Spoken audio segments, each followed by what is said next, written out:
السلام علیکم ورحمۃ اللہ وبرکاتہ۔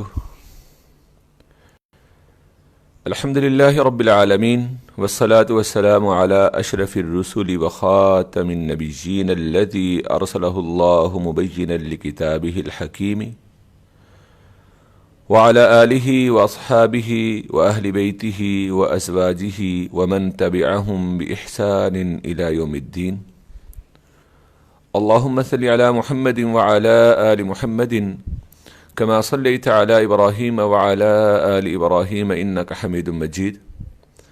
اللهم بارك على محمد وعلى آل محمد كما باركت على إبراهيم وعلى آل إبراهيم إنك حميد مجيد۔ أما بعد فأعوذ بالله السميع الأليم وبوجهه الكريم وسلطانه القديم من الشيطان الرجيم من همزه ونفخه ونفثه۔ بسم الله الرحمن الرحيم۔ سل بني إسرائيل كم آتيناهم من آية بينة ومن يبدل نعمة الله من بعد ما جاءت فإن الله شديد العقاب۔ زين للذين كفروا الحياة الدنيا ويسخرون من الذين آمنوا والذين اتقوا فوقهم يوم القيامة والله يرزق من يشاء بغير حساب۔ اللہ رب العالمین سے یہ دعا کرتے ہوئے کہ ہمارے مالک تمام کائنات پہ اور کائنات کے اندر بسنے والی تمام مخلوقات پہ اور ہم پہ بھی اللہ آپ کا ہی غلبہ ہے، آپ کا ہی اقتدار ہے، آپ کی ہی بادشاہت ہے، آپ کے لیے ہی ہر طرح کی قوت و طاقت ہے۔ ہمارے مالک ہم پہ اپنی رحمتوں کا نزول فرما اور ہمیں ہمارے ایمان میں، ہماری صحت میں سلامتی، عافیت اور برکات عطا فرماتے ہوئے دنیا کے اندر یہ جو ڈر اور خوف کی کیفیت پھیلی ہوئی ہے، اللہ اس کو ختم فرما اور ہمیں ایمان اور صحت کے معاملے میں امن و سلامتی عطا فرماتے ہوئے ہمارے دلوں کو نرم فرما کہ اس دل کے اوپر قرآن کی برسات جو برس رہی ہیں ان سے ہمارے دلوں کے اندر ایمان کی روشنی، عقائد، عبادات، اعمال کے لیے، ان کی قبولیت کے لیے اللہ ہمارے دل کے اندر ترغیب اور جستجو پیدا فرما۔ آج ہم سورہ بقرہ کی آیت نمبر 211 211 سے ہم سٹارٹ کر رہے ہیں۔ آج کے دورہ قرآن کے اندر جو اہم مضامین ہیں ان میں آغاز میں ہی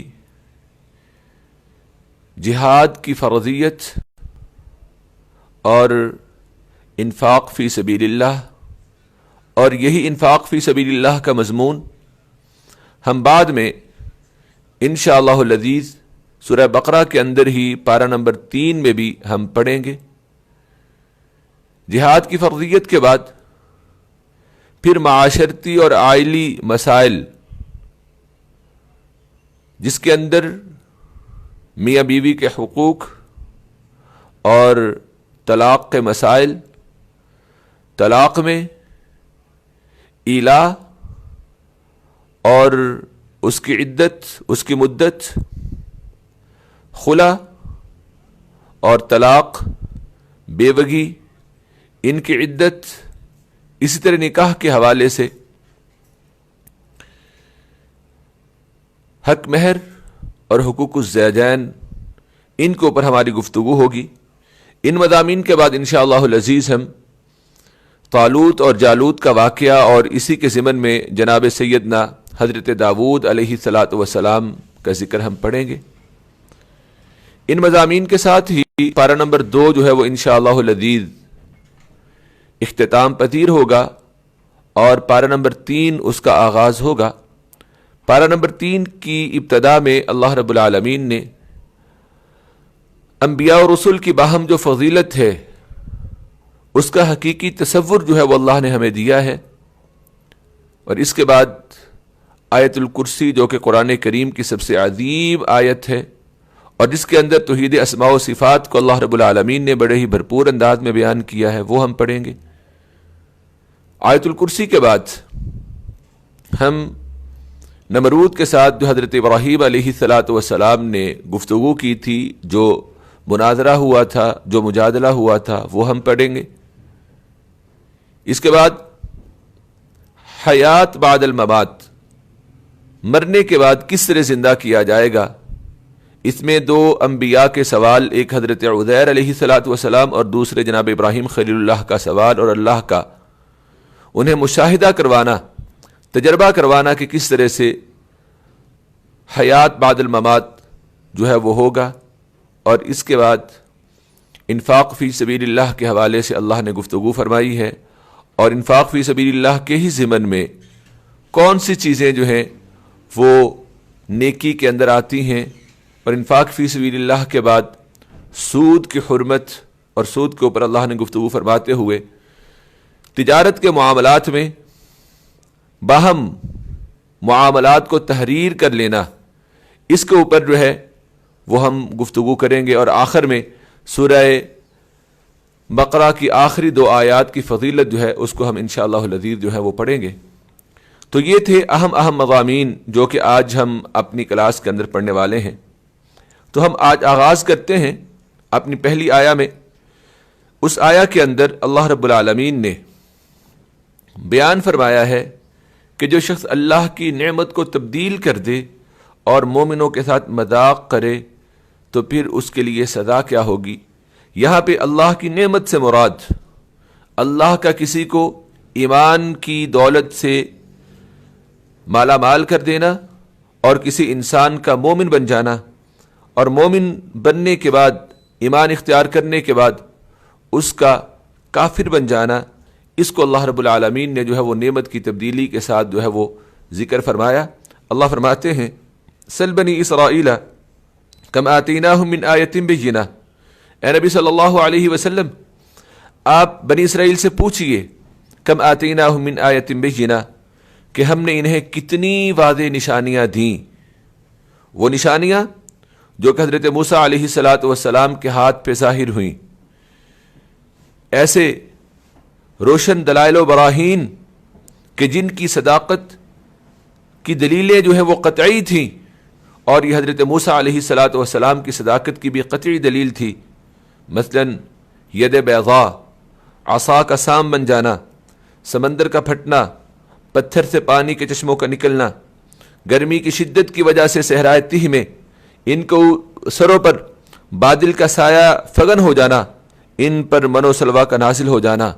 یہ تمام دلائل حضرت موسیٰ علیہ السلام کے ہاتھ پہ، اور پھر اس کے بعد جو نبی آتے رہے ان کے ہاتھ پہ، حضرت عیسیٰ علیہ السلام کے ہاتھ پہ اللہ نے بہت سے دلائل و براہین، بہت سے واضح نشانی ان کے سامنے رکھی. لیکن یہ اب کیا کیفیت اختیار کیے ہوئے ہیں، ان کی روش کیا ہے کہ بجائے اس کے کہ یہ ان آیات اور نشانیوں کو دیکھ کے ان کے ایمان کے اندر پختگی پیدا ہوتی، اب یہ ایمان کے بعد کفر کو اختیار کر رہے ہیں. وَمَن يُبَدِّلْ نِعْمَةَ اللَّهِ مِن بَعْدِ مَا جَاءَتْ، اور جو کہ اللہ کی نعمت پا لینے کے بعد اسے بدل دیتا ہے.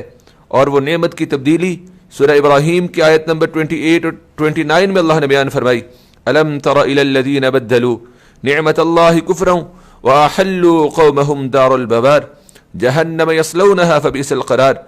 کیا آپ نے ان لوگوں کو نہیں دیکھا جنہوں نے اللہ کی نعمت یعنی کہ نعمت ایمان کو کفر سے تبدیل کر دیا اور اپنی قوم کو تباہی کے گڑھے میں جا اتارا. جہنم یصلونہا، وہ تباہی کا گڑھا کیا ہے؟ وہ دوزخ ہے. یصلونہا، وہ لوگ کہ جنہوں نے ایمان کو کفر کے ساتھ تبدیل کر دیا وہ اس جہنم میں داخل ہوں گے. وبئس القرار، اور وہ جہنم بہت ہی برا ٹھکانہ ہے. اور یہاں پہ اللہ رب العالمین نے کیا فرمایا؟ فإن اللہ شدید العقاب، تو بے شک اللہ سخت سزا دینے والے ہیں. زین للذین کفروا الحیاة الدنیا ویسخرون من الذین آمنوا والذین اتقوا فوقهم یوم القیامہ واللہ یرزق من یشاء بغیر حساب. انہوں نے ایمان کے بدلے میں کفر کو کیوں اختیار کیا؟ کہ ان کے لیے، ان کافروں کے لیے دنیا کی زندگی کو خوبصورت اور خوشنما بنا دیا گیا، مزین کر دیا گیا۔ زُيِّنَ لِلَّذِينَ كَفَرُوا الْحَيَاةُ الدُّنْيَا، جن لوگوں نے کفر کیا ان کے لیے دنیا کی زندگی خوشنما اور خوبصورت بنا دی گئی ہے۔ وَيَسْخَرُونَ مِنَ الَّذِينَ آمَنُوا، اور وہ دنیاوی مال و متاع، دنیاوی منصب کی وجہ سے، دنیاوی جاہ و جلال کی وجہ سے ان لوگوں سے مذاق کرتے ہیں جو کہ ایمان لائے ہیں۔ وَالَّذِينَ اتَّقَوْا فَوْقَهُمْ يَوْمَ الْقِيَامَةِ، اور جو لوگ متقی ہیں وہ قیامت کے دن ان سے بلند مرتبہ ہوں گے۔ وَاللَّهُ يَرْزُقُ مَن يَشَاءُ بِغَيْرِ حساب، اور اللہ جسے چاہتا ہے بغیر حساب کے رزق دیتا ہے۔ یہ کافر اپنا مال جو اللہ نے انہیں دیا ہے اس کو جمع کر کر کے رکھتے ہیں، جبکہ مومن اللہ کا دیا ہوا مال اللہ کی راہ میں خرچ کرتے ہیں۔ جب وہ اللہ کی راہ میں خرچ کرتے ہیں تو پھر ہوتا کیا ہے؟ اللہ ان سب کو دنیا و آخرت میں بے حساب رزق عطا فرماتے ہیں۔ جیسا کہ سورہ سبا آیت نمبر 39 میں اللہ رب العالمین بیان فرماتے ہیں، وَمَا أَنفَقْتُم مِّن شَيْءٍ فَهُوَ يُخْلِفُ، اور تم جو چیز بھی خرچ کرو گے وہ اللہ اس کا عوض اور اس کے بعد تمہیں لازمت دیں گے۔ جیسا کہ رسول اللہ صلی اللہ علیہ وآلہ وسلم کی حدیث ہے، اور رسول اللہ صلی اللہ علیہ وسلم نے فرمایا، اللہ فرماتے ہیں، یہ حدیث قدسی ہے، انفق یا ابن آدم انفق علیک، اے آدم کے بیٹے تو خرچ کر، میں تجھ پر خرچ کروں گا۔ اور رسول اللہ صلی اللہ علیہ وآلہ وسلم نے جناب بلال رضی اللہ تعالیٰ عنہ کو مخاطب کر کے کیا فرمایا تھا؟ انفق بلال ولا تخش من ذی العرش اقلالا، اے بلال خرچ کر اور عرش والے سے کمی کا، قلت کا تم نے خوف نہیں کھانا ہے کہ وہ عرش والا تمہیں محتاج کر دے گا، یہ کبھی بھی نہیں ہو سکتا ہے۔ آیت نمبر 213 میں اللہ رب العالمین نے یہ بات بیان فرمائی ہے کہ تمام کی تمام امت ایک ہی گروہ تھی، اور پھر اللہ نے ان کے اندر خوشخبری دینے والے اور ڈرانے والے بھیجے۔ اب علم آ گیا، اور علم کے بعد بجائے اس کے کہ ان کے اندر ہدایت میں پختگی ہوتی، لیکن ہدایت میں پختگی نہ آئی، انہوں نے بغاوت اور ضلالت کو منتخب کیا۔ اب علم کے بعد اختلاف جو ہے، جب ایک انسان کو پتہ چل جائے کہ یہ اللہ اور اس کے رسول کی بات ہے، اس کے بعد بھی وہ اگر اختلاف کرتا ہے تو یہ کس بات کی دلیل ہے؟ یہ بغاوت اللہ کی حدود سے اور گمراہی کی دلیل ہے۔ اللہ فرماتے ہیں آیت نمبر 213 میں، کان الناس امۃ واحدۃ فبعث اللہ النبیین مبشرین ومنذرین وانزل معهم الکتاب بالحق، لوگ پہلے ایک ہی امت تھے، پھر ان میں اختلافات پیدا ہو گئے تو اللہ نے نبی بھیجے، خوشخبری دینے والے اور ڈرانے والے، اور ان انبیاء کے ساتھ اس اللہ نے برحق کتاب نازل کی، لیحکم بین الناس فیما اختلفوا فیہ، تاکہ وہ لوگوں کے درمیان ان باتوں کا فیصلہ کریں جن میں ان لوگوں نے اختلاف کیا ہے۔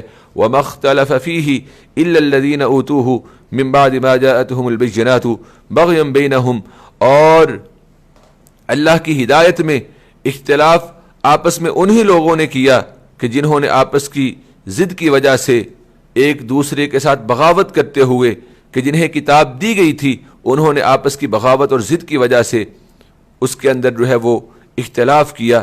فہد اللہ الذین آمنوا لما اختلفوا فیہ من الحق بإذنہ، پھر جو ایمان لے آئے انہیں اللہ نے اپنے حکم سے اس حق کا راستہ دکھا دیا کہ جس میں لوگوں نے اختلاف کیا تھا۔ واللہ یہدی من یشاء الی صراط مستقیم، اور اللہ جسے چاہتے ہیں سیدھی راہ دکھاتے ہیں۔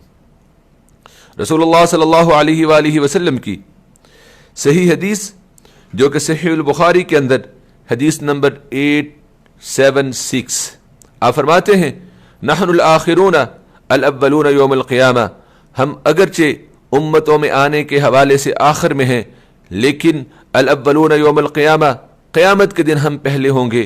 ونحن اول الناس دخول الجنہ، جنت میں ہم دوسرے انسانوں سے پہلے داخل ہوں گے۔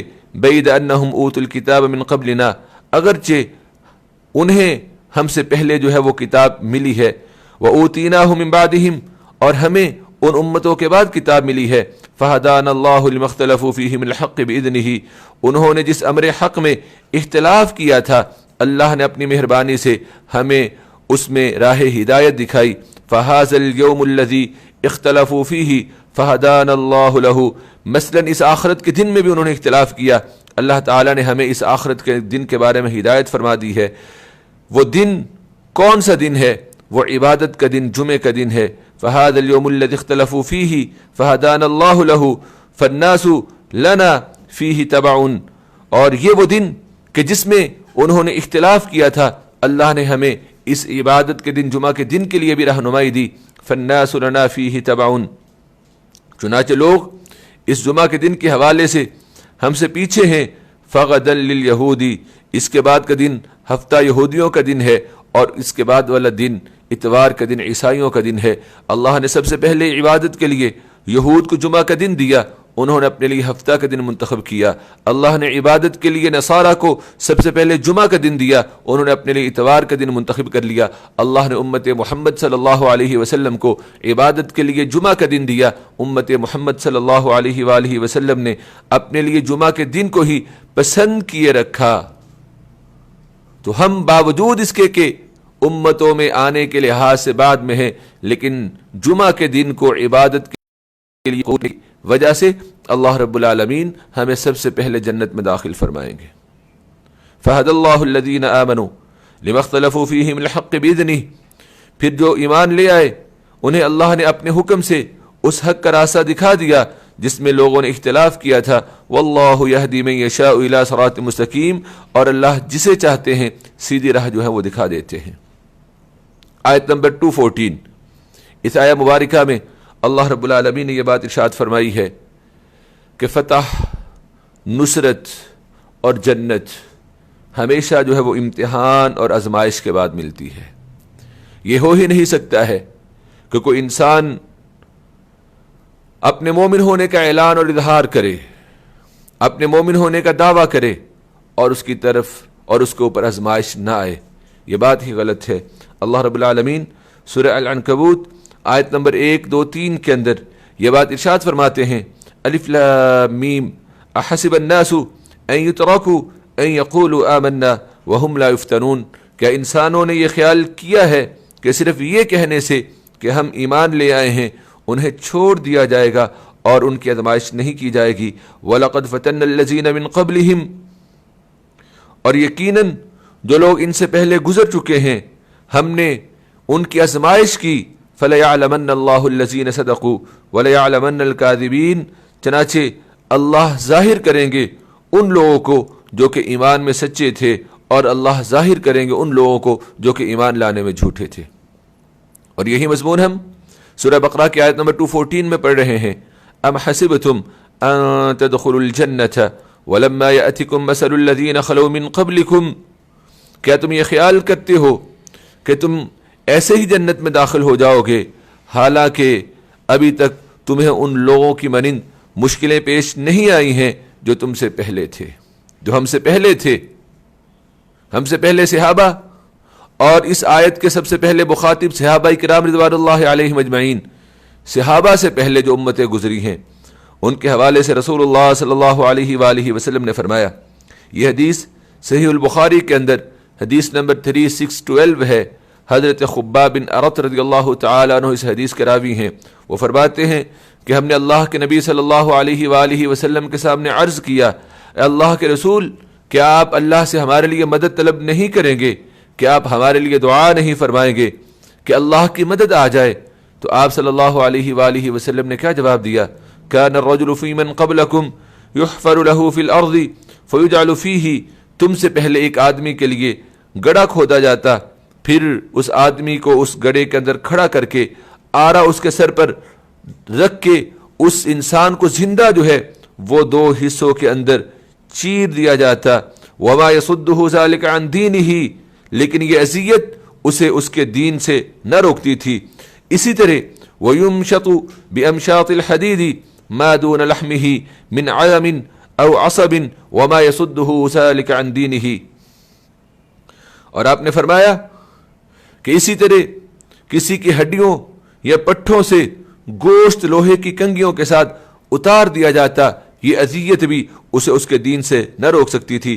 اور پھر آپ صلی اللہ علیہ وآلہ وسلم نے فرمایا، واللہ لَيُتِمَّنَّ هَذَا الْأَمْرَ حتی یسیر الراکب من صنعاء الی حضرموت لا یخاف الا اللہ، اللہ کی قسم اللہ اس دین کو ضرور پورا کریں گے.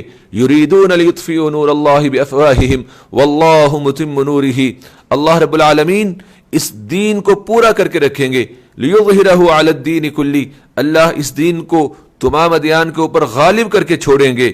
یہاں تلک کہ حتی یسیر الراکب من صنعاء، ایک سوار صنعاء کے علاقہ سے حضر موت تک کے علاقہ تک آئے گا اور اسے اللہ کے سوا اور کسی کا ڈر نہ ہوگا، یہاں تک کہ اپنی بکریوں کے بارے میں بھی اسے بھیڑیے کا بھی ڈر نہ ہوگا. لیکن تم جلد بازی کا مظاہرہ کرتے ہو، تم اللہ کی نصرت و مدد کے لیے جلد بازی کر رہے ہو. اللہ کی نصرت اور مدد آئے گی، یہ کب؟ رسول اللہ صلی اللہ علیہ وسلم نے فرمایا جب صحابہ کہ جنہیں وہ اذیتیں دی گئیں کہ جن اذیتوں کا ہم تصور ہی نہیں کر سکتے ہیں، اللہ کی مدد، اللہ کی طرف سے نصرت اور اہل ایمان کو فتح اسی وقت ملتی ہے جب وہ آزمائش کی بھٹی سے کندن بن کے نکلتے ہیں اور اللہ رب العالمین انہیں اچھی طرح سے وہ آزما لیتے ہیں. صحابہ کے حالات و احوال اگر آپ پڑھتے ہیں تو آپ کو پتہ چلے گا کہ اللہ رب العالمین نے سورہ احزاب کا منظر سورہ احزاب کی آیت نمبر 10، 11 اور 12 میں یوں بیان فرمایا: اذ جاؤکم من فوقکم ومن اسفل منکم، جنگ احزاب کے دن صحابہ اس طرح کے آزمائش سے دوچار ہوئے کہ جب دشمن تمہارے اوپر اور نیچے کی طرف سے تم پر چڑھ آئے، وَإِذْ زَاغَتِ الْأَبْصَارُ، اور جب آنکھیں پتھرا گئیں، وَبَلَغَتِ الْقُلُوبُ الْحَنَاجِرَ، اور دل مارے دہشت کے گلوں تک پہنچ گئے، وَتَظُنُّونَ بِاللَّهِ الظُّنُونَ، اور تم اللہ کے بارے میں طرح طرح کے گمان کرنے لگے. هُنَالِكَ ابْتُلِيَ الْمُؤْمِنُونَ وَزُلْزِلُوا زِلْزَالًا شَدِيدًا، اور وہاں مومن آزمائے گئے اور سخت طور پر وہ ہلائے گئے. وَإِذْ يَقُولُ الْمُنَافِقُونَ وَالَّذِينَ فِي قُلُوبِهِمْ، ایک آزمائش اللہ کی طرف سے، دوسرا منافقین کی باتیں کہ اللہ کا وعدہ اور اس کے رسول کا وعدہ جھوٹا ہے، تم ایسے ہی اپنے آپ کو ہلاکت میں ڈالے ہوئے ہو. ایک انسان خود ڈرا ہوا اور دوسرا افواہیں. یہ انسان کے ایمان کو، انسان کی ویلنگز کو کمزور کرنے والی چیزیں ہوتی ہیں. لیکن صحابہ ان حالات میں بھی وہاں پہ ڈٹے رہے. جناب بلال رضی اللہ تعالیٰ عنہ کو گرم صحرا کی ریت پہ لٹایا گیا، دہکتے ہوئے کوئلوں کے اوپر لٹایا گیا اور ان کے سینوں پہ پتھر رکھے گئے. جناب یاسر رضی اللہ تعالیٰ عنہ کا خاندان اور ان کی زوجہ سیدہ سمیہ رضی اللہ تعالی عنہا کے ساتھ کیا کیا ظلم نہیں ڈھائے گئے رسول اللہ صلی اللہ علیہ وآلہ وسلم پر. طائف کی وادی میں کیا کیا آپ کو تکلیفیں نہیں دی گئیں، مکہ کے اندر آپ کو کیا کیا تکلیفیں نہیں دی گئیں. یہ اللہ رب العالمین فرماتے ہیں: ام حسبتم ان تدخلوا الجنۃ، پھر کیا تمہارا خیال ہے کہ تم ایسے ہی جنت میں داخل ہو جاؤ گے حالانکہ ابھی تک تمہیں ان لوگوں کے مانند مشکلیں پیش نہیں آئی ہیں جو تم سے پہلے تھے. مستهم البأساء والضراء وزلزلوا حتى يقول الرسول والذين آمنوا معه متى نصر الله، ان کو سختی اور تکلیف پہنچی. وزلزلوا، اور وہ ہلا ڈالے گئے.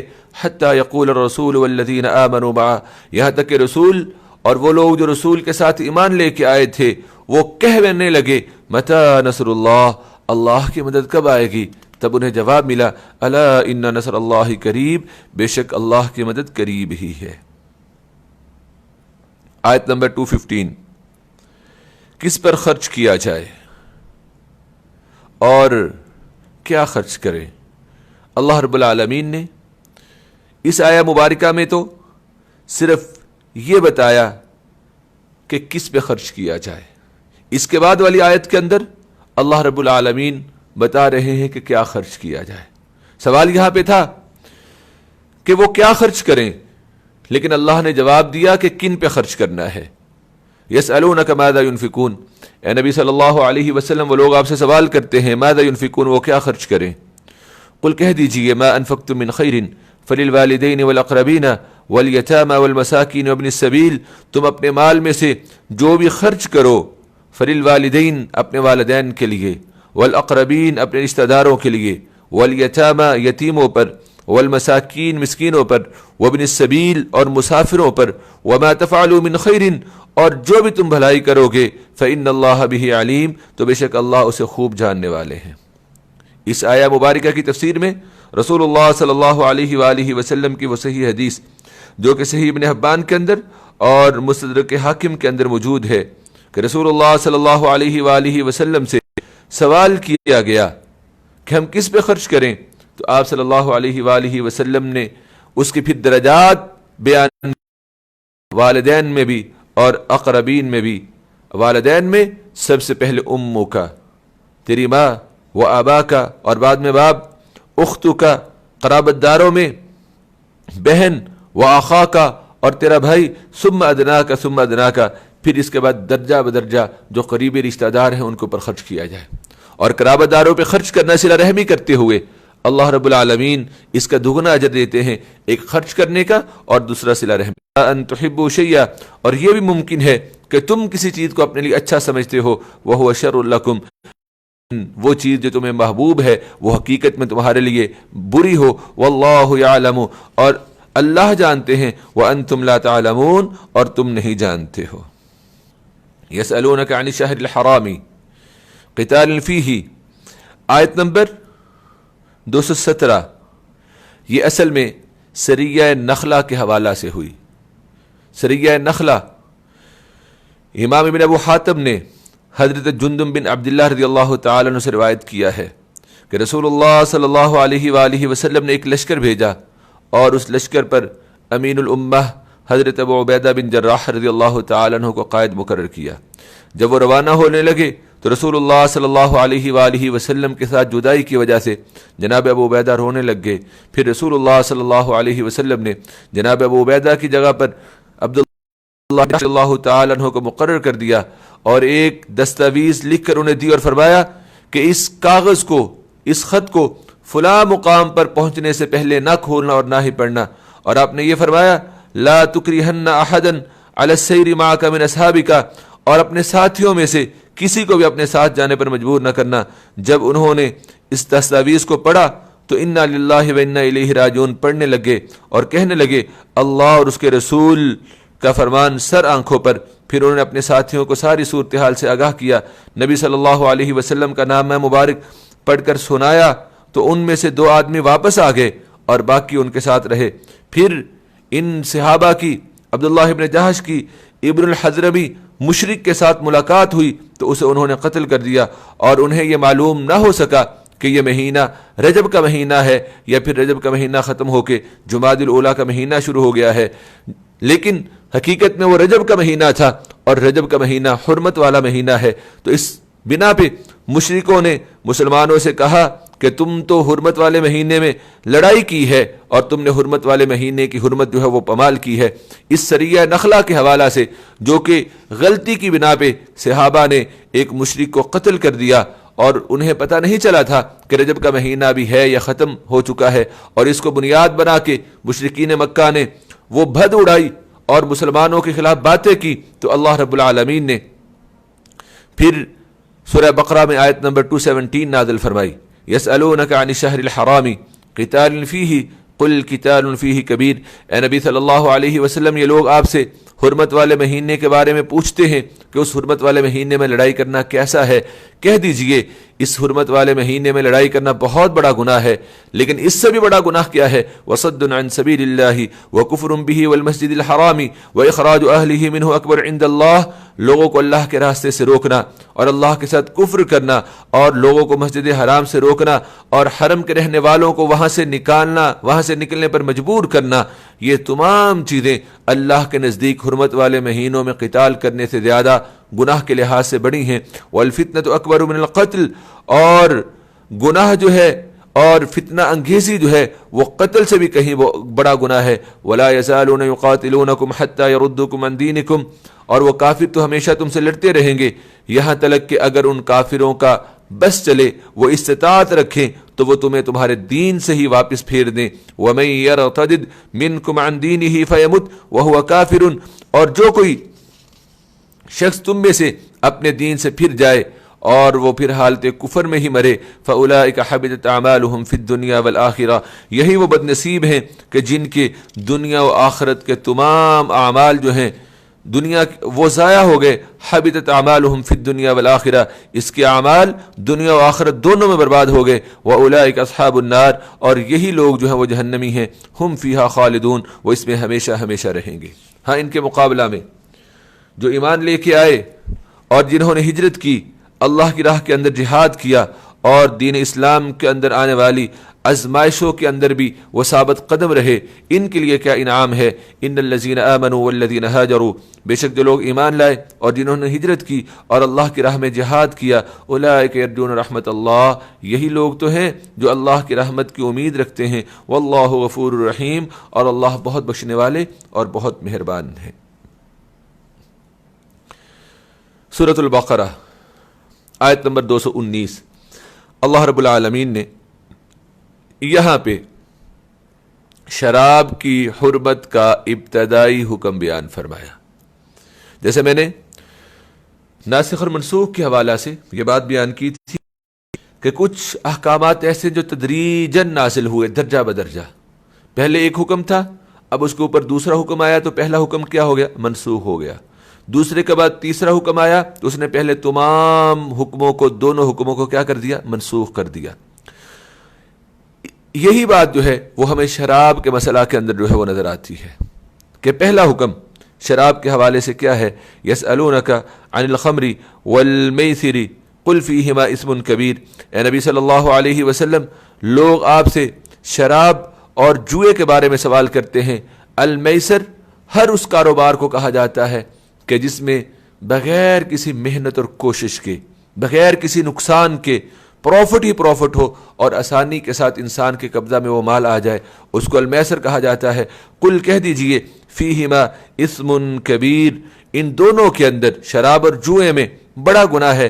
ومنافع للناس، اور انسانوں کے لیے کچھ فائدہ بھی ہے، لیکن ان دونوں کا گناہ ان کے نفع سے زیادہ بڑا ہے. وَيَسْأَلُونَكَ مَاذَا يُنْفِقُونَ، اور دوسرا سوال جو انہوں نے کیا وہ یہ تھا کہ ماذا ينفقون، کیا وہ خرچ کریں.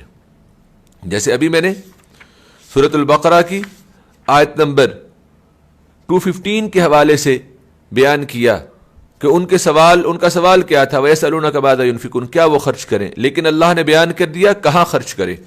اب پھر دوبارہ سوال آیا وَيَسْأَلُونَكَ مَاذَا يُنْفِقُونَ، کہ وہ آپ سے پوچھتے ہیں کہ کیا خرچ کریں. کہہ دیجئے قُلِ الْعَفْوَ، جو ضرورت سے زائد ہے اس کو جو ہے وہ خرچ کر ڈالیں. امام مسلم نے حضرت جابر رضی اللہ تعالی عنہ سے روایت کی ہے کہ رسول اللہ صلی اللہ علیہ وآلہ وسلم نے ایک صحابی کو خرچ کرنے کا طریقہ بتاتے ہوئے یہ بات بیان فرمائی کہ ابدا بنفسک فتصدق علیہا، اپنے آپ سے آغاز کرو اور اپنے اوپر خرچ کرو.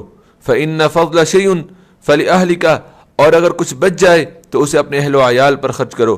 فإن فضل عن اہلک شیء فلذی قرابتک، اور اگر اہل و عیال پر خرچ کرنے کے بعد کچھ بچ رہے تو اسے اپنے رشتہ داروں پر اور اپنے قرابت داروں پر خرچ کرو. اور اگر اپنے رشتہ داروں پر خرچ کرنے کے بعد بھی کچھ باقی بچا رہے تو پھر اسے ادھر ادھر جو ہے دین کے کاموں میں، پڑوسیوں کے اوپر، مساکین کے اوپر، یتامہ کے اوپر اللہ کے راستے میں جو ہے وہ خرچ کر ڈالو. اسی طرح ایک اور حدیث میں آیا ہے کہ اللہ فرماتے ہیں یا ابن آدم انک ان تبذل الفضل خیر لک، اگر تم اس کو خرچ کر ڈالو گے جو تمہاری ضرورت سے زیادہ ہے. جیسے اللہ نے یہاں پہ فرمایا قل العفو، جو تمہاری ضرورت سے زائد اس کو خرچ کر ڈالو. اے ابن آدم، آدم کے بیٹے، اگر تم اس مال کو خرچ کر ڈالو گے جو ضرورت سے زیادہ ہے تو یہ تمہارے لیے بہتر ہے. وَأَن تُمْسِكْهُ شَرٌّ لَكَ، اور اگر تو اس کو اپنے پاس روک کے رکھے، اللہ کی راہ میں بالکل بھی خرچ نہ کرے تو وہ تیرے لیے بہت برا ہوگا. وَلَا تُلَامُ عَلَىٰ كَفَافٍ، اور بقدر ضرورت رکھنے پر تمہیں ملامت جو ہے وہ نہیں کی جائے گی. لیکن اس میں جو بات سمجھنے والی ہے وہ یہ ہے کہ رسول اللہ صلی اللہ علیہ وآلہ وسلم نے فرمایا خیر الصدقۃ ما کان عن دہر غنى، بہترین صدقہ وہ ہے کہ جو انسان مالداری کی حالت میں کرے اور کرنے کے بعد بھی مالدار رہے. یہ نہیں کہ سارا اللہ کی راہ میں خرچ کر دو اور پھر اس کے بعد اپنی ضروریات کے لیے خود جو ہے وہ لوگوں سے سوال کرتے رہو. اسی لیے تو رسول اللہ صلی اللہ علیہ وآلہ وسلم نے منع فرمایا کسی بھی شخص کے لیے کہ وہ مرتے وقت اپنا سارا مال جو ہے وصیت کر جائے کہ میرا سارا مال جو ہے وہ اللہ کی راہ میں خرچ کر ڈالو، اور پھر اس کے مرنے کے بعد اس کی اولاد جو ہے وہ لوگوں کے دروازوں کے اوپر جو ہے وہ مانگتی پھرے۔ منع کیا گیا۔ ضرورت سے زائد جو ہے وہ خرچ کرنا اس کا حکم ہے، لیکن اپنی ضروریات کو پورا رکھنا اس کی بھی شریعت نے اجازت دی ہے۔ وَيَسْأَلُونَكَ مَاذَا يُنْفِقُونَ، اور وہ آپ سے پوچھتے ہیں کیا خرچ کریں، کہہ دیجئے جو ضرورت سے زائد اس کو خرچ کر ڈالو۔ كَذَلِكَ يُبَيِّنُ اللَّهُ لَكُمُ الْآيَاتِ لَعَلَّكُمْ تَتَفَكَّرُونَ، اللہ اسی طرح تمہارے لیے اپنے احکام بیان کرتے ہیں تاکہ تم ان کے اندر غور و فکر کرو۔ فی الدنیا والآخرہ، دونوں معاملات میں تم نے غور و فکر کرنی ہے۔ مال خرچ کرنا ہے، رکھنا ہے، سوچنا دونوں حوالے سے ہے۔ عمل کرنا ہے، دونوں حوالوں سے تم نے غور و فکر کرنا ہے، دنیا میں بھی اور آخرت کے حوالے سے بھی، کہ اللہ ربنا آتنا فی الدنیا حسنہ، اس کا صلہ مجھے دنیا کے اندر بھی بہتر دے دے، وفی الآخرت حسنہ، اور آخرت میں بھی اللہ اس کا مجھے بہترین اجر و ثواب عطا فرمانا۔ وَيَسْأَلُونَكَ عَنِ الْيَتَامَى، اے نبی صلی اللہ علیہ وسلم یہ آپ سے یتیموں کے بارے میں سوال کرتے ہیں، کہہ دیجئے قُلْ إِصْلَاحٌ لَهُمْ خَيْرٌ، ان کی اصلاح کرنا، یتیموں کے معاملات کی دیکھ بھال کرنا اور ان کی ضروریات کو مد نظر رکھتے ہوئے ان کے اوپر رحمت اور شفقت کرنا۔ قل کہہ دیجئے اصلاح لہم خیر، ان کی اصلاح اور درستگی، ان کے معاملات کی درستگی تمہارے لیے بہتر ہے۔ وَإِن تُخَالِطُوهُمْ فَإِخْوَانُكُمْ، اور اگر تم ان سے مل جل کر رہنا چاہو، یعنی کہ ان کا مال اور اپنا مال اکٹھا کر کے اپنا خرچ اکٹھا رکھنا چاہو تو واللہ یعلم المفسد من المصلح، اگر تم اپنا مال اور ان کا مال اکٹھا کرنا چاہو فإخوانکم، تب وہ تمہارے بھائی ہیں۔ واللہ یعلم المفسد من المصلح، اور اللہ خوب جانتے ہیں ان کو جو کہ خرابی کرنے والے ہیں اور ان کو جو کہ اصلاح کرنے والے ہیں۔ وَلَوْ شَاءَ اللَّهُ لَعَانَتَكُمْ، اور اگر اللہ چاہتا تو اللہ تمہیں تکلیف میں ڈال دیتا کہ تم کسی بھی حالت میں یتیم کو اور اپنا مال اکٹھا نہیں کر سکتے۔ یتیم کا الگ رکھ کے اس کا خیال رکھنا ہے، اپنا الگ خیال رکھنا ہے۔ اللہ نے کسی بھی طرح سے تمہیں مشقت اور تکلیف کے اندر نہیں ڈالا ہے، اور انشاءاللہ العزیز اس کے اوپر گفتگو جو ہے وہ مزید سورہ نساء کے اندر جو ہے وہ ہم کریں گے، اور یتیم کے ساتھ حسن سلوک کے حوالے سے رسول اللہ صلی اللہ علیہ وآلہ وسلم کے فرامین ہم وہاں پہ پڑھیں گے۔ وَلَوْ شَاءَ اللَّهُ لَعَانَتَكُمْ، اگر اللہ چاہتے تو اللہ رب العالمین تمہیں مشقت میں مبتلا کر دیتے۔ ان اللہ عزیز حکیم، بے شک اللہ بہت زبردست ہیں اور غالب حکمت والے ہیں۔ اس کے بعد آیت نمبر 221، اس میں اللہ رب العالمین نے مشرک مردوں اور عورتوں سے نکاح جو ہے وہ حرام قرار دے دیا ہے۔ اب اس میں اگلا سوال یہ آتا ہے کہ کیا اہل کتاب کی عورتوں کے ساتھ نکاح کیا جا سکتا ہے؟ تو اہل کتاب کی عورتوں میں سے بھی ان کے ساتھ کیا جا سکتا ہے جو کہ مشرکہ نہ ہوں، جیسا کہ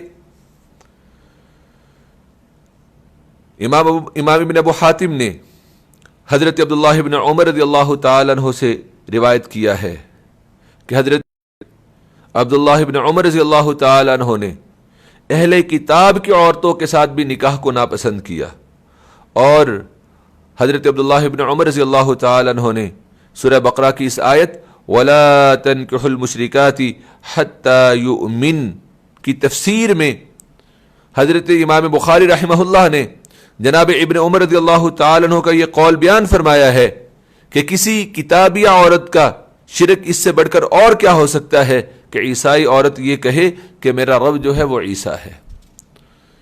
تو اہل کتاب کی عورتوں میں سے بھی ان کے ساتھ نکاح ہوگا جو کہ موحدہ ہوں گی، عقیدہ توحید رکھنے والی ہوں گی۔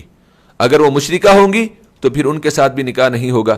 وَلَا تَنْكِحُوا الْمُشْرِكَاتِ حَتَّى يُؤْمِنْ، اور اے اہل ایمان تم مشرکہ عورتوں سے نکاح نہ کرو حَتَّى يُؤْمِنْ، یہاں تک کہ وہ ایمان لے آئیں۔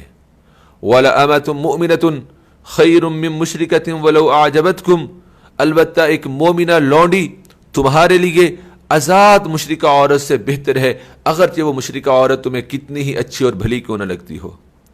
وَلَا تُنْكِحُوا الْمُشْرِكِينَ حَتَّى يُؤْمِنُوا، اور اے مسلمان عورتوں تم بھی مشرک مردوں سے نکاح نہ کرو یہاں تک کہ وہ مشرک مرد جو ہے وہ ایمان لے آئیں۔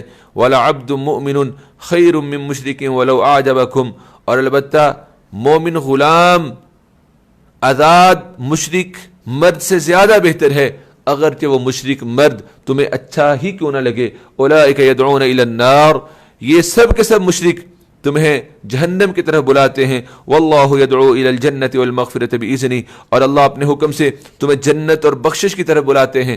اسی لیے صحیح بخاری کے اندر اور صحیح مسلم میں حضرت ابو ہریرہ رضی اللہ تعالی عنہ سے رسول اللہ صلی اللہ علیہ وآلہ وسلم کا وہ فرمان مروی ہے جس میں رسول اللہ صلی اللہ علیہ وسلم نے نکاح کے لیے بنیادی باتیں جو ہیں وہ 4 قرار دیں۔ آپ نے فرمایا تنکح المرأۃ لأربع لمالها ولحسبها ولجمالها ولدینها، عورت سے شادی کے وقت 4 چیزوں کو دیکھا جاتا ہے، عورت کے مال کو، اس کے خاندان، اس کے حسن و جمال کو اور اس کے دین کو۔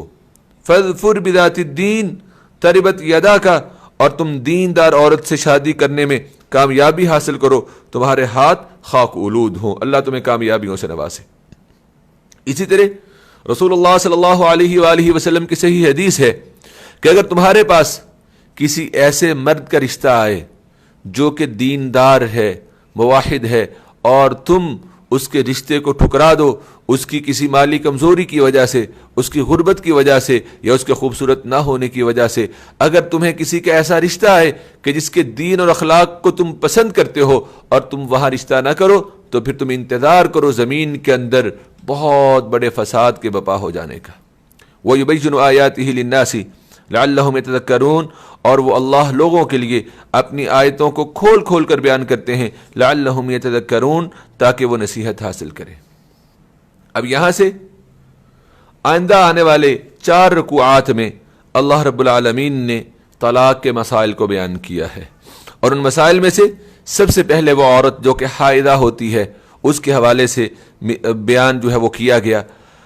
اللہ رب العالمین فرماتے ہیں سورہ بقرہ کی آیت نمبر 222 میں، وَيَسْأَلُونَكَ عَنِ الْمَحِيضِ، اے نبی صلی اللہ علیہ وسلم یہ لوگ آپ سے حیض کے بارے میں سوال کرتے ہیں۔ مسند احمد میں حضرت انس رضی اللہ تعالی عنہ سے روایت ہے کہ جب عورت کے ایام حیض کا آغاز ہو جاتا تو یہودی نہ اس کے ساتھ کھاتے پیتے اور نہ ہی اس کے ساتھ گھروں میں رہتے، بلکہ اسے بالکل تنہا کر دیتے۔ صحابہ کرام رضوان اللہ علیہم اجمعین نے اس کے بارے میں کہ یہودی جو عورتوں کے ساتھ یہ طرز عمل اختیار کرتے ہیں دریافت کیا، تو اللہ رب العالمین نے جواب میں یہ آیہ کریمہ نازل فرمائی، وَيَسْأَلُونَكَ عَنِ الْمَحِيضِ قُلْ هُوَ أَذًى فَاعْتَزِلُوا النِّسَاءَ فِي الْمَحِيضِ وَلَا تَقْرَبُوهُنَّ حَتَّى يَطْهُرْنَ۔ تو اللہ رب العالمین نے اس کے اندر بھی پھر عورت کے لیے آسانی پیدا فرما دی۔ ان ایام میں پہلے عورت کو ایک اچھوت جو ہے وہ سمجھا جاتا تھا اور اس کو بالکل الگ کر دیا جاتا تھا، لیکن اسلام نے رحمت فرمائی اور ان ایام میں بھی عورتوں کے ساتھ بیٹھنا، لیٹنا، کھانا پینا اور ان کا قرب اختیار کرنا سوائے مباشرت اور مجامعت کے شریعت نے جو ہے وہ جائز قرار دیا۔ وَيَسْأَلُونَكَ عَنِ الْمَحِيضِ، اے نبی صلی اللہ علیہ وسلم یہ لوگ آپ سے حیض کے بارے میں سوال کرتے ہیں، کہہ دیجئے وہ تو ایک تکلیف اور گندگی ہے۔ فَاعْتَزِلُوا النِّسَاءَ فِي الْمَحِيضِ، تم ایام حیض میں عورتوں سے الگ تھلگ رہو، وَلَا تَقْرَبُوهُنَّ، اور تم ان کے ساتھ ہم بستری نہ کرو، حَتَّى يَطْهُرْنَ، یہاں تک کہ وہ پاک ہو جائیں، فَإِذَا تَطَهَّرْنَ فَأْتُوهُنَّ مِنْ حَيْثُ أَمَرَكُمُ اللَّهُ، پھر جب وہ پاک ہو جائیں تو تم ان کے ساتھ وہاں سے مباشرت کرو جہاں سے اللہ نے تمہیں کرنے کا حکم دیا ہے۔ ان اللہ یحب التوابین، بے شک اللہ توبہ کرنے والوں کو پسند کرتے ہیں، ویحب المتطہرین، اور بے شک اللہ پاک صاف رہنے والوں کو بھی پسند کرتے ہیں۔ نساؤکم حرث لکم فاتوا حرثکم انا شئتم، تمہاری عورتیں تمہارے لیے کھیتی ہیں، تم جس طرح چاہو اپنی کھیتی میں آؤ۔ وقدموا لانفسکم، اور تم اپنی ذات کے لیے نیک اعمال آگے بھیجو۔ واتقوا اللہ، اور تم اللہ سے ڈرو اور اس بات کو خوب اچھی طرح سے جان لو، انکم ملاقوہ، بے شک اس اللہ سے تمہیں ایک دن ملنا ہے۔ وبشر المؤمنین، اور اہل ایمان کے لیے خوشخبری ہے۔ ولا تجعلوا اللہ عرضة لأیمانکم ان تبروا وتتقوا وتصلحوا بین الناس۔ سورۃ البقرہ آیت نمبر 224۔ اللہ رب العالمین نے اس آیہ مبارکہ میں یہ بات بیان فرمائی قسم کے حوالے سے کہ اعمال صالحہ چھوڑ دینے کی قسم کھانے سے منع کر دیا گیا ہے۔ کوئی انسانی قسم کھا لے کہ جی بس آج کے بعد میں نے اس کے ساتھ صلہ رحمی نہیں کرنی، کوئی انسان یہ قسم اٹھا لے کہ میں نے آج کے بعد تم سے ملنا ہی نہیں، تم سے ہم کلام ہی نہیں ہونا. کوئی انسان یہ قسم اٹھا لے کہ آج کے بعد میں نے تم پہ خرچ ہی نہیں کرنا ہے. کسی بھی عمل صالح کو ترک کر دینے کی قسم کھانا جو ہے اس کو شریعت نے منع کر دیا.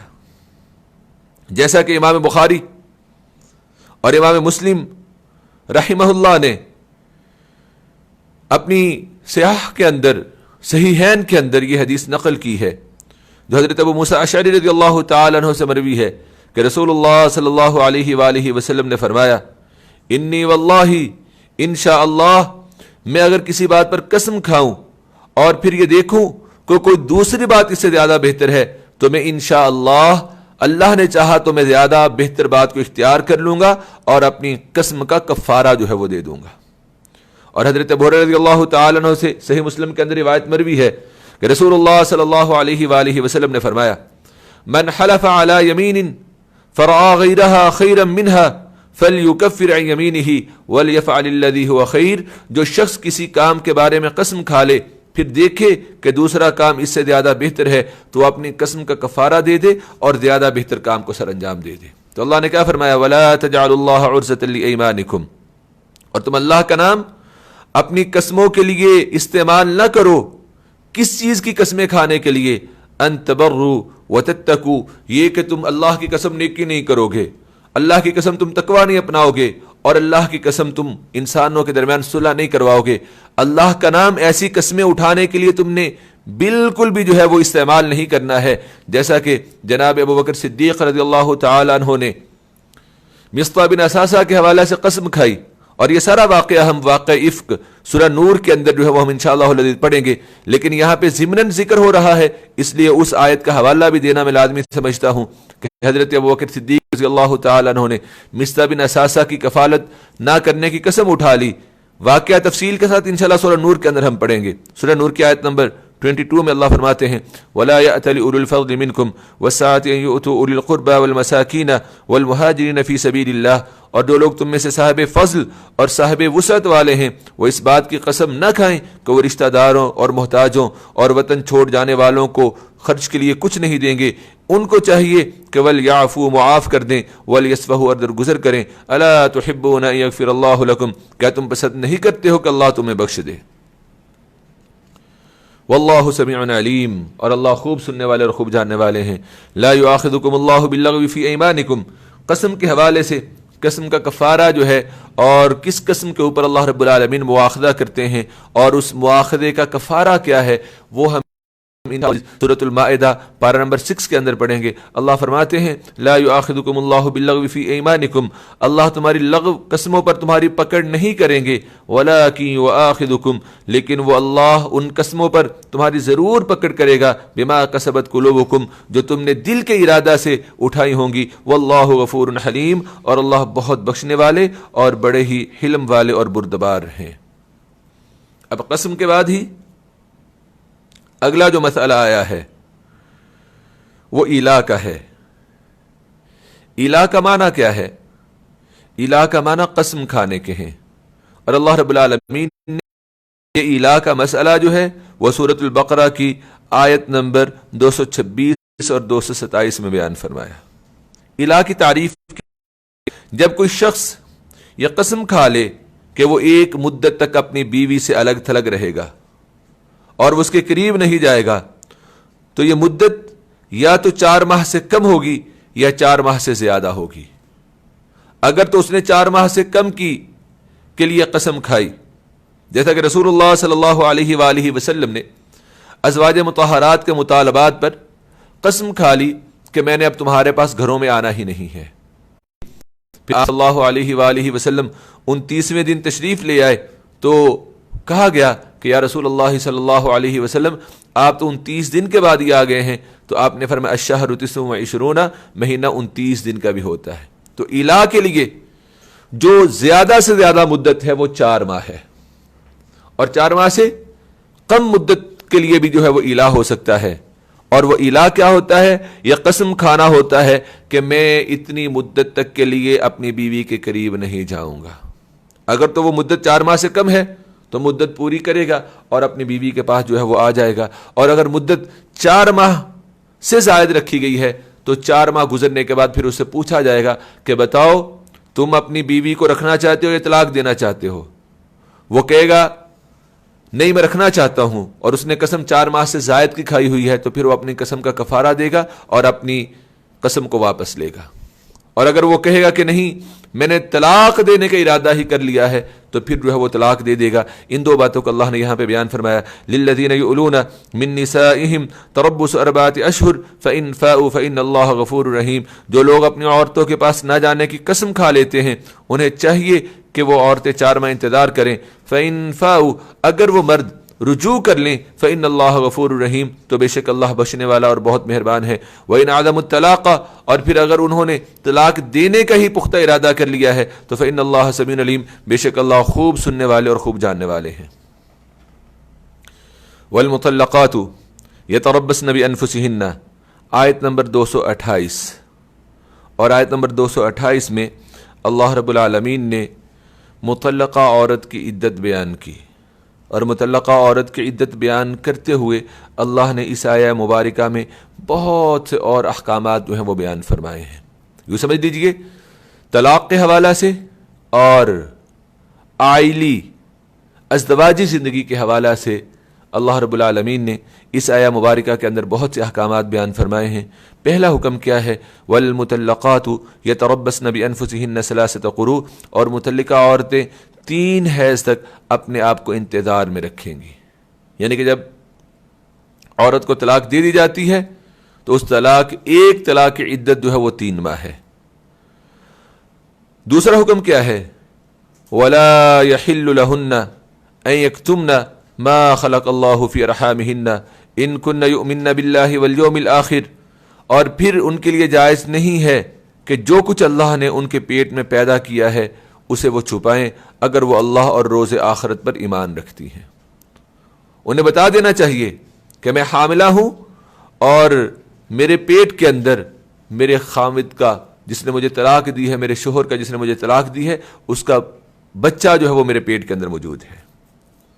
وَبُعُولَتُهُنَّ أَحَقُّ بِرَدِّهِنَّ فِي ذَلِكَ إِنْ أَرَادُوا إِصْلَاحًا، دوسرا حکم کیا ہے؟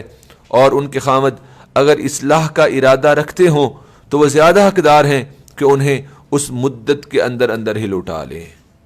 ایک طلاق کی عدت کتنی ہے؟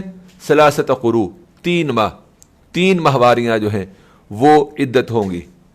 اور طلاق جو ہے وہ کب دی جائے گی؟ جب عورت نہا لے گی، پاک ہو جائے گی، اور اس کے اختتام کے اندر اسے طلاق دی جائے گی، اور اس کے بعد 3 ماہ جو ہے وہ انتظار کیا جائے گا، 3 قروء جو ہے وہ انتظار کیا جائے گا۔ یہ ایک طلاق کی عدت ہے۔ اس عدت کے دوران اگر مرد رجوع کرنا چاہے تو پھر مرد کو اللہ رب العالمین نے رجوع کا پورا جو ہے وہ حقدار ٹھہرایا ہے۔ یہ تیسرا حکم تھا۔ چوتھا حکم اس آیت کے اندر کیا ہے؟ وَلَهُنَّ مِثْلُ الَّذِي عَلَيْهِنَّ بِالْمَعْرُوفِ، اور دستور کے مطابق عورتوں کے لیے مردوں پر ویسے ہی حقوق ہیں جیسے مردوں کے لیے عورتوں پر ہیں۔ دونوں میاں بیوی کے باہم ایک دوسرے پر حقوق ہیں، اور اللہ رب العالمین نے دونوں کو اپنے اپنے حقوق اور فرائض کو مکمل طرح سے ادا کرنے کا حکم جو ہے وہ دیا ہے۔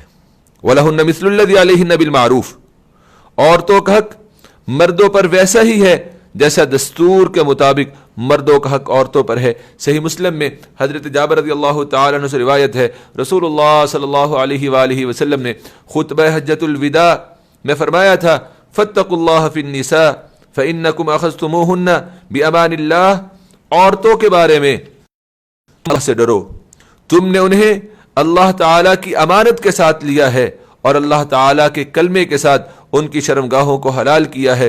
تمہارا ان پر یہ حق ہے کہ وہ تمہارے بستر پر کسی ایسے شخص کو نہ بیٹھنے دیں جسے تم ناپسند کرتے ہو، اور اگر وہ ایسا کریں تو انہیں ایسی سزا دو جس سے جسم پر نشان نہ پڑے، اور انہیں دستور کے مطابق کھانا اور لباس دو۔ حکیم بن معاویہ قشیری اپنے باپ معاویہ بن حیدہ قشیری سے روایت کرتے ہیں، وہ کہتے ہیں میں نے کہا اے اللہ کے رسول صلی اللہ علیہ وسلم، ہم میں سے کسی کی بیوی کا اس پر کیا حق ہے؟ تو آپ صلی اللہ علیہ وآلہ وسلم نے فرمایا ان تطعمها اذا طعمت وتكسوها اذا اكتسيت، یہ کہ جب تم کھانا کھاؤ تو اسے بھی کھلاؤ، جیسا تم خود کھاؤ